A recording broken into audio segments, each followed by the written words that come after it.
जहाँ जाल डाल परी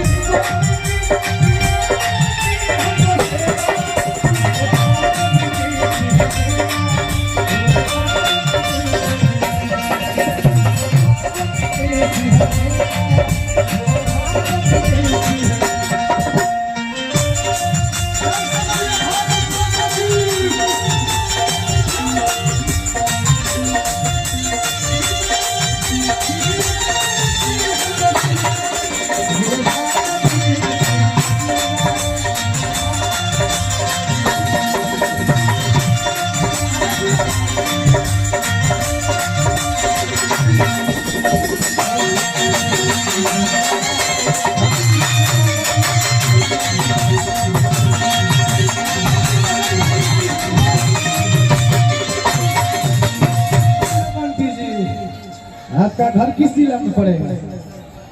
मुजफ्फरपुर जिला से आई हुई है, बलिया जिला में। देखो गाना पहले रहनी,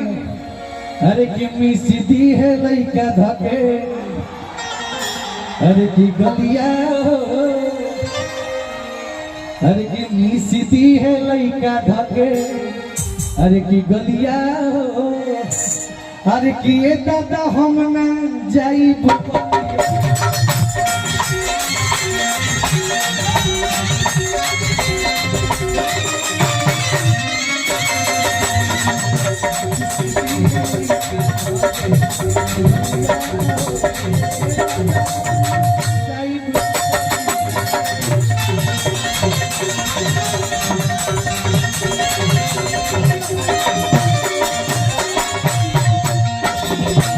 पाया तो मत चढ़ी जा भैया, तो सबसे निवेदन बा। ये गाना कितने लोग सुने रहे? मिस्ती है बगिया वाला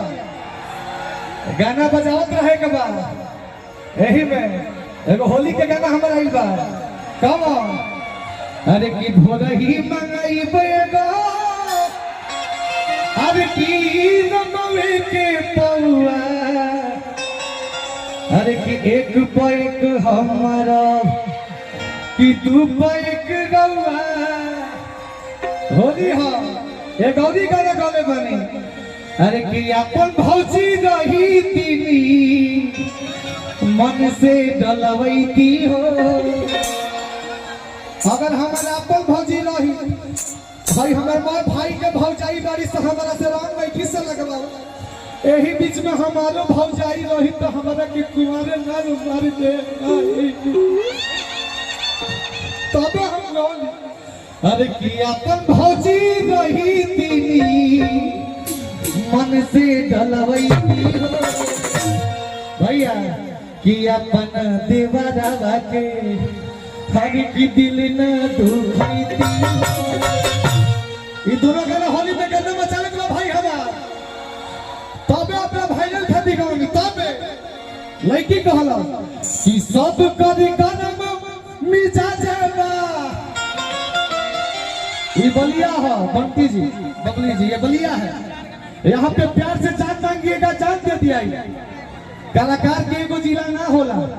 ऐसा मसंगा चाचा के प्रांगण में तमाम लोग आई हुई, तमाम जिला जिला के लोग आई हुई। सब जिला सनिया के प्यार करेला, हम सब जिला के लड़का है, लेकिन अपना बागी बलिया के सम्मान में गीत बोले रही ना भाई। हमने के अपना जिला के बड़ाई करते, लेकिन दूसरा जिला के शिकायत कबो ना जी। कि सब कर गरम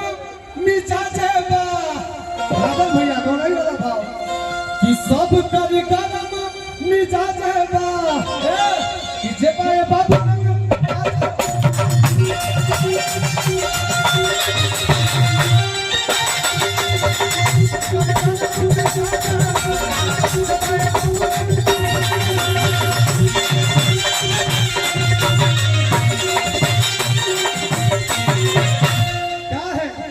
ऐसा मिजाज गरम कहा रहला सोना जी,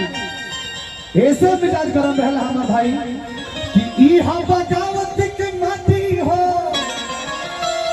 ई बगावत के माटी हो। पूरा देश 1947 में आजाद भई रहे, राजन भैया, शुभम भैया, पूरा देश 1947 में आजाद। आपन बागी बलिया 1942 में आजाद भई रहे राजन भैया। ये धरती पर सनिया नहीं तराई तक यही तराई कि ई हम बगावत के माटी हो, ताली लो ताली कि ई हम बगावत के माटी हो होले मददी है खाती हो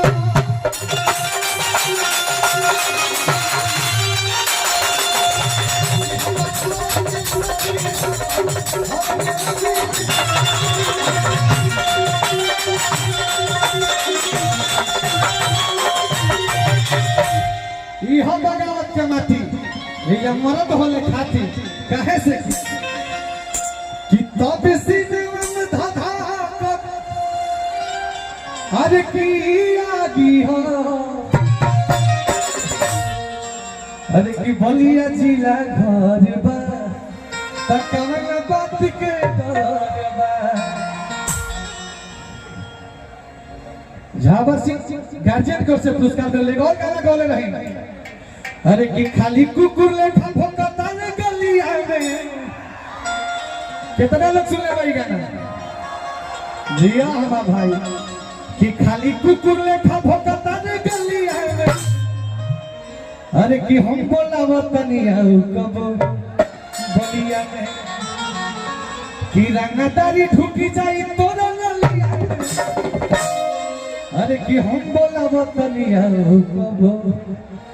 बलिया कि है बलिया के लोगन के शान के तारा है बलिया के लोगन के अरे कि बलिया के लोगन के शान के तारा अपना जिला पकुमान के तारा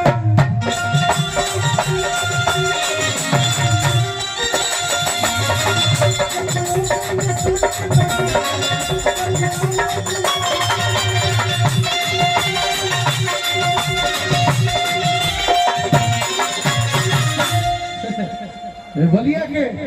लोग के शान ना रही तो के शान करे भाई हमारा यह जो भाई राव लाइन गौलस यही लाइन के चलते एगो जिला पर गाँव गया 50 मिलियन से पार भइल बाटे ई लाइन हमनी के जिला के सिंगार हो ए लाइन पर जोरदार ताली बजाते तो बुझाई कि हमार भाई कौन लाइन कि वीरों की धरती जवानों का देश अभी वैसा वीर वाला हाला नहीं खेला गो अभी नहीं क्या बुझाते हमारे बलिया वाला भाई हमारे महाराज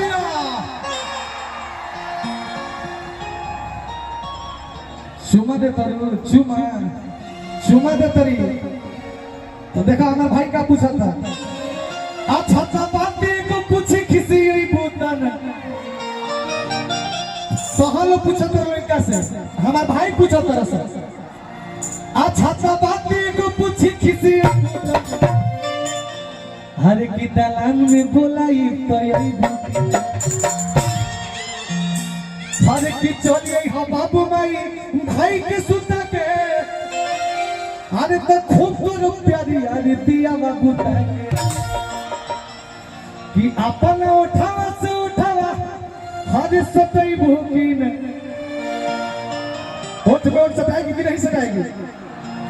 ए पार्टी जाइए ना इधर थोड़ा हमको पकड़िए ना हमारा खातिर मारा मारी करी सब है अरे की अपन उठावा से सतई भूखी भैया हो अरे दलान में बोलाई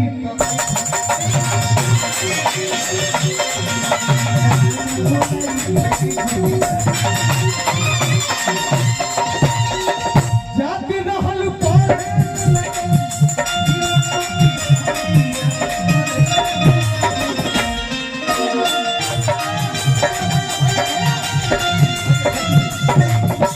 किस जिला से आई है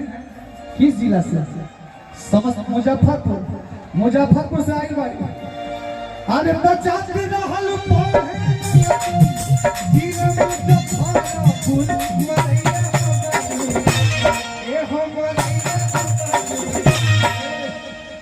तुम हवा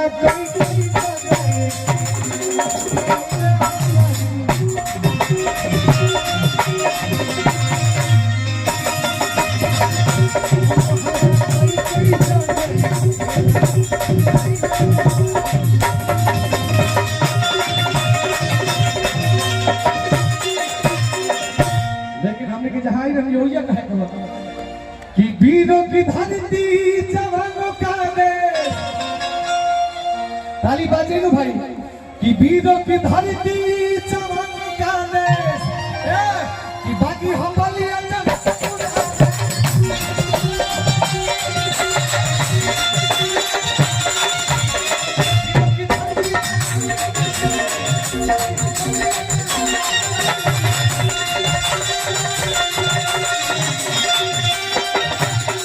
लास्ट में लड़की कहल भाई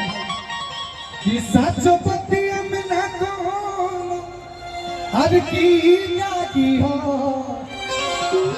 हम कहनी कि ते मनल त का मनल संपूर्ण देश पर अंग्रेज राज कैले रहे अंग्रेजन के पिछुआरा पर लात मार के भागावे वाला हमार बागी बलिया है भगना भाई केहुटी की हो कि साचो पतिया में ना को हर की हो कि सब जिला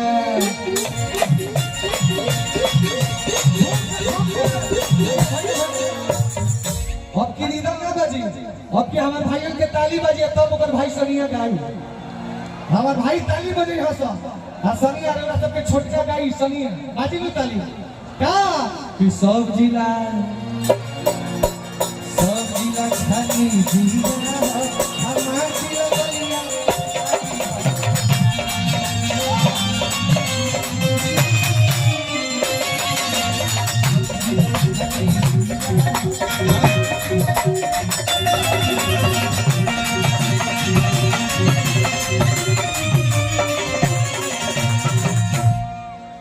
कि सब जिला खाली